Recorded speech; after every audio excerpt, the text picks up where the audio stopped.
ગોંડલ જિલ્લાના રીબડામાં પાટીદાર સમાજના યુવાન અમિત ખૂટે ગળે ફાંસો ખાઈ જીવન ટૂંકાવી લીધું છે। તેમના પર જે દુષ્કર્મના આરોપ લાગ્યા છે અને પોક્સો એક્ટ હેઠળ જે તેમની સામે ગુનો દાખલ થયો હતો ત્યારબાદ આ ઘટનાક્રમ સર્જાયો છે અને હવે આ મામલે જયરાજસિંહ જાડેજા અને અનિરુદ્ધસિંહ જાડેજા સામે જોવા મળી રહ્યા છે। આ મામલે અનિરુદ્ધસિંહ જાડેજા અને તેમના પુત્ર રાજદીપસિંહ રીબડા સામે ગોંડલ તાલુકા પોલીસ સ્ટેશન ખાતે ફરિયાદ પણ દાખલ થઈ ચૂકી છે।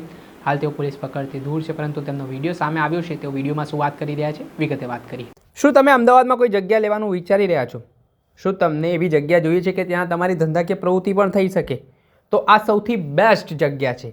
અમદાવાદના બહેરામપુરા વિસ્તારમાં બહેરામપુરા પોલીસ ચોકીથી ભૂલાભાઈ તરફ જવાના રસ્તા ઉપર મેઇન રોડ પર એક 450 વાર પ્લોટમાં 500 વાર બાંધકામમાં એક બંગલો આવેલો છે।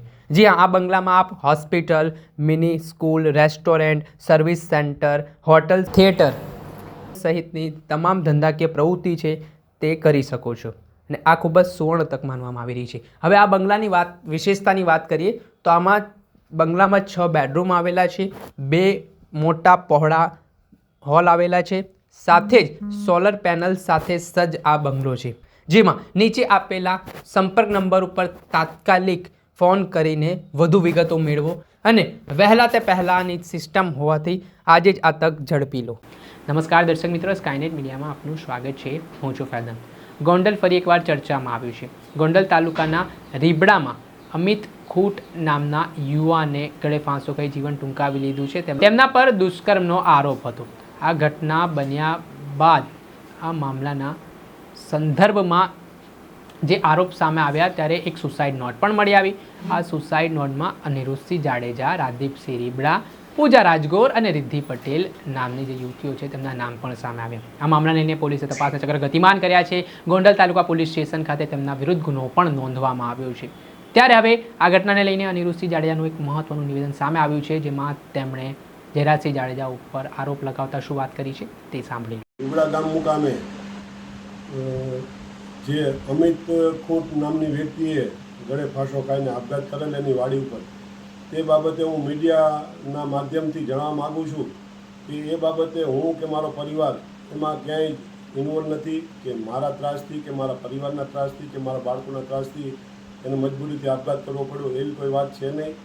રહી વાત બળાત્કારની કે પોસ્કોની, કે જે લેડીસે કે જે દીકરીએ ફરિયાદ નોંધાવી હોય તે હયાત જ છે, એ પોલીસનો તપાસનો વિષય છે। પોલીસ તપાસ કરે। મેં કે મારા પરિવારે કે મારા બાળકોએ કે મારા કોઈ મિત્ર સર્કલે જો એમાં કંઈ ઇન્વોલ્વ હોય અને અમારું કંઈ નામ આવે તો તમ તારે હું ગમે ત્યારે હાજર થવા માટે તૈયાર છું।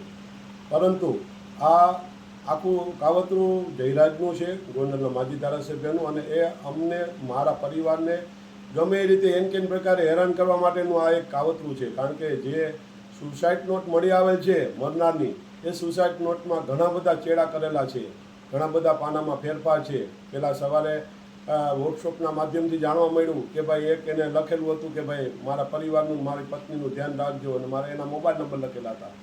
બાદમાં જ્યારે જયરાજ રીબડામાં એનું થયો હાજર અને જ્યારે એની વાડી પર ગયો ત્યારે એ બધા ભેગા મળી, ગોવિંદ સરપરિયા એ બધા ભેગા મળી અને ચર્ચા વિચારણા કરવામાં આવી અને પછી સુસાઇડ નોટ લખવામાં આવી અને એ સુસાઇડ નોટમાં ચેકચાક કરી મારું, મારા દીકરા રાજદીપનું નામ ઇન્વોલ્વ કરવા માટે આ સ્પેશિયલ કાવતરું રચવામાં આવેલ છે, જે હું આ મીડિયાના મારફતે લોકોને જણાવવા માગું છું।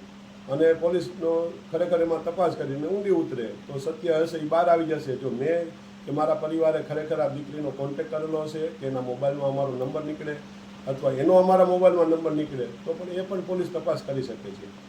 જે માટે આપે સાંભળ્યા, આ હતા અનિરુદ્ધસિંહ જાડેજા, જેમના સુસાઇડ નોટમાં તેમનું નામ સામે આવી રહ્યું છે। આ કેસમાં હાલ તેઓ આરોપી છે, પરંતુ તે આ ઘટના પાછળ જયરાજસિંહ જાડેજાને જવાબદાર ગણાવી રહ્યા છે અને તેમણે એક ષડયંત્ર ઊભું કરીને અને સુસાઇડ નોટમાં ચેડા કરીને આ ઘટનાને અંજામ આપવામાં આવ્યો હોય, તેમના પરિવારને ફસાવવામાં આવતો હોય તે પ્રકારની કબૂલાત તેઓ કરી રહ્યા છે। પરંતુ હવે જોવાનું રહ્યું કે આ મામલે પોલીસ તપાસ કરી રહી છે। તપાસમાં આગામી દિવસોમાં શું દૂધને પાણીનું પાણી થાય છે અને શું ખુલાસાઓ થાય છે તે જોવું રહ્યું।